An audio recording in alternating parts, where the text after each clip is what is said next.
Yesterday was a dark day for the Northern York County Regional Police Department and for all of York County and our communities. We are mourning the loss of 3 of our officers, and we continue to pray for the recovery of our 4th and also for the recovery of the York County Sheriff's Deputy. I want to take a moment to recognize the 3 officers we lost: Sergeant Cody Becker, Detective Mark Baker, and Detective Isaiah Emmenheiser. Each of these men represented the very best of policing. They served with professionalism, dedication, and courage. They were leaders within our agency, committed to protecting this community and standing beside their fellow officers. Unfortunately, their deaths are the stark reminder of the risks law enforcement officers accept every day. They knowingly place themselves in harm's way to keep others safe.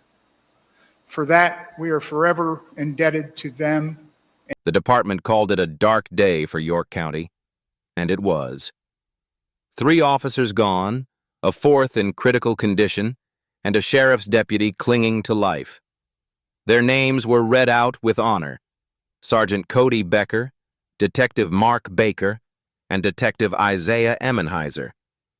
On the surface, it sounded like a tribute to sacrifice, a reminder that law enforcement risks everything to keep the community safe. But the real question is this: how did it come to this? How does a man unleash this level of violence in the first place? How does a system built to protect end up caught off guard, unprepared for a storm everyone should have seen coming? When police leadership asks the community to remember the fallen, the community is also asking back: who failed them? What warning signs were missed? And why, once again, are families left burying their loved ones while officials give polished speeches? The tragedy is real. The grief is undeniable.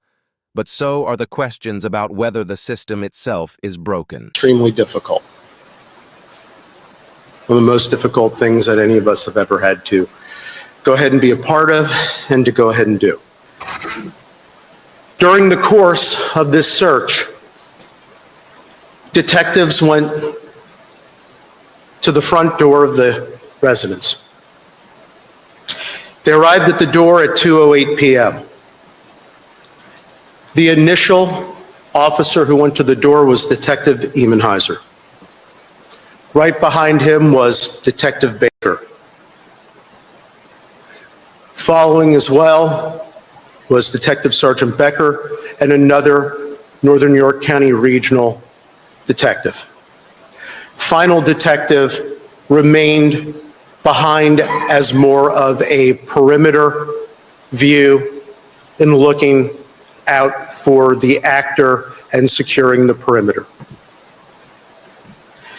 Detective Emmenheiser discovered that the door was unlocked. The door was opened, and upon immediately opening the door, the actor repeatedly fired at the officers with multiple rounds from an AR-15 styled rifle with a suppressor, immediately striking Detective Baker, striking Detective Sergeant Becker, striking at Detective Emmenheiser, who he and the other Northern York County Regional detective who were there closest to the house, as they tried to go back for cover position, he repeatedly fired upon them. All 4 detectives went down.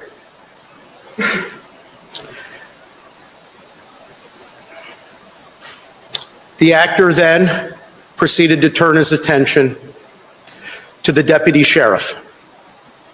The deputy sheriff and the other Northern York County Regional detective began to position themselves to return fire. The Northern York County Regional detective repeatedly fired at the actor. The actor did strike the deputy sheriff who was by his vehicle and also struck the vehicle. The deputy sheriff did himself remove his 9mm. The Northern York County Regional Detective was firing at the actor with his AR-15 style rifle.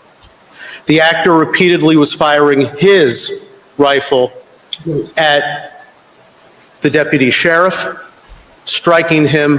The deputy sheriff went down and went to try to retrieve his rifle and go for safety as well to take cover to return fire. The actor went up towards the roadway where the vehicles were to engage in fire with the deputy sheriff, continuing to fire at him. The deputy sheriff returned fire with his 9mm handgun. The Northern York County Regional Detective also was returning fire with his rifle. While up at the roadway when the actor was there was a final exchange of gunfire. After that exchange, the actor went down. The actor became deceased. Authorities called this one of the most difficult moments in their careers. They described how detectives approached the house at just after 2 p.m., the front door left unlocked. As they entered, a burst of gunfire erupted, multiple rounds from a high-powered rifle fitted with a suppressor. Officers went down almost instantly. Detectives who had dedicated their lives to service were struck before they could even react. A deputy sheriff positioned near his vehicle was also hit as the exchange of fire escalated into chaos. Eventually, the suspect fell after a final exchange, but not before leaving behind devastation that can never be undone. Now, here's where questions rise. The system describes this man simply as the actor, carefully avoiding language that is often used in other situations. When suspects of color are involved, descriptions tend to be immediate, harsh, and unforgiving. Yet in this case, the narrative feels softened, as if the very words used were chosen to protect more than just the facts. Why is that?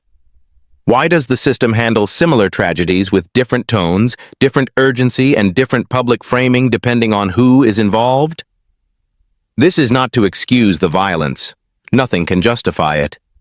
But it does highlight an uncomfortable reality, that the system itself often bends in ways that expose double standards. Communities watching notice these differences, and they are left with questions that go beyond this single case. What you are hearing is commentary and analysis based on official press statements and public reports. It is not an accusation against any individual, but a reflection on how systemic language and response can vary across cases.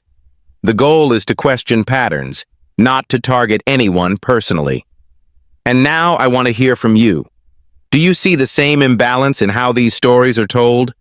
Do you believe the system responds differently depending on who is involved? Leave your thoughts in the comments, because your voice matters.